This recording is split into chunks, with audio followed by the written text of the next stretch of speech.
Ini menyentuh mengenai apa yang kita lalui dan apa kata kita mengikuti perkembangan berkenaan dengan statistik COVID-19. Kita sebenarnya dah lama tahu, macam tak update kan. Bila ada Omicron ni barulah kita kembali melihat bagaimana jumlah semakin hari semakin meningkat. Jadi semalam saja setakat 14 Februari 21,315 kes baharu. Jadi difahamkan juga antara yang kes baru 21 ni, dia kata yang kategori 1 dan 2. 2 lah paling ramai. Lebih 15,000 kan? Dan hanya 87 kes saja yang berada di kategori 3, 4 dan 5. Dia sama saja statistik. Tapi ada satu perkara yang kalau boleh saya kongsikan, meskipun dimaklumkan kes diuji baru didiagnos kebanyakannya adalah pada kategori yang rendah, namun selepas mereka dijangkiti positif, ada yang kemudiannya angka meningkat masuk sehingga mereka perlu dirujuk ke hospital. Jadi kita memang nampak di kategori rendah, tapi mungkin akibat daripada kita pandang ringan kan, kita tidak ambil berat, kita rasa macam mungkin tak ada apa-apa kesan sehinggalah perlu dibawa ke hospital. Jadi statistik ni juga perlu berjaga-jagalah maksudnya. Satunya mungkin saya melihat bagaimana sebelum ni kan saya pernah positif. Lain tau punya simptom. Kita rasa sakit tekak tapi mild. Tapi yang kali ini kebanyakan daripada rakan-rakan saya yang positif disebabkan Omicron ni, dia kata sakit tekak yang sangat melampau. Sakit tekak tu yang melampau sakit.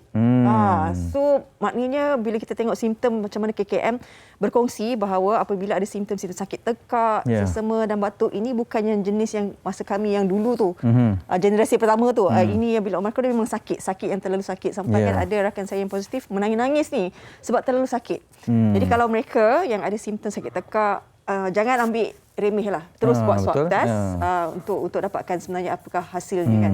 Betul, dan sentiasa pantau keadaan dirilah secara berkala. Maksudnya memang kalau dah kita disahkan positif, kita kena ambil maklum keadaan diri sendiri. Jangan rasa macam tak apa, ini sikit je, kita kena kuatkan. Sebab betul statistik menunjukkan daripada kategori 1 dan 2 dia boleh berubah menjadi kategori 3, 4 ataupun 5 dalam masa jangka 5 hari tersebutlah. Jadi perlu berhati-hati. Okey, itu yang pertama statistiknya. Yang kedua, ini sangat menariklah. Ini membabitkan satu video yang comel je kita tengok kan. Ini satu penemuan yang diberitahukan oleh Sabah Park sini berkaitan dengan kehadiran jerung paus ataupun whale shark, haiwan penghijrah di Pulau Sapi, Taman Tunku Abdul Rahman, Kota Kinabalu pada 13 Februari yang lalu. Ini pastinya bila adanya spesies ini ke Kota Kinabalu, diharapkan kita sama-samalah menjaga. Maknanya ada sebab kenapa haiwan atau spesies ini pergi ke sesuatu tempat. Pastinya antara faktor utama kebersihannya. Kan? Sebab kalau kotor pastinya tak datang. Betul. Jadi kita sama-sama menjagalah ekosistem mereka dan juga kebersihan alam sekitar.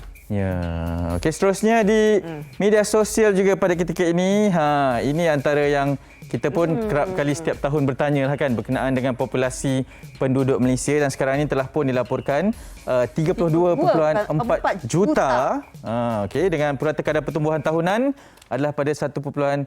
Okey, ini daripada banci penduduk dan perumahan 2020. Tapi perlu diingat, daripada jumlah tersebut, penduduk mengikut kewarganegaraan menunjukkan 29.8. Manakala 2.7 juta bukan warga negara kan, daripada 32.4 juta itu. Okey, ada satu lagi yang boleh kita kongsikan juga. Seramai 52.3% penduduk di Malaysia adalah lelaki. Selebihnya adalah wanita. Alhamdulillah, lelaki lebih ramai. Lelaki. Takut.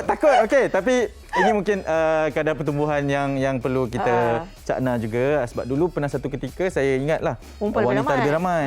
Sekarang ni sebab ada 110 lelaki berbanding 100 wanita. Ada 10 lebih lah. Yalah. Okey. Menarik. Persaingan sikit. Okey, itu antara yang kami kongsikan perkembangan di media sosial.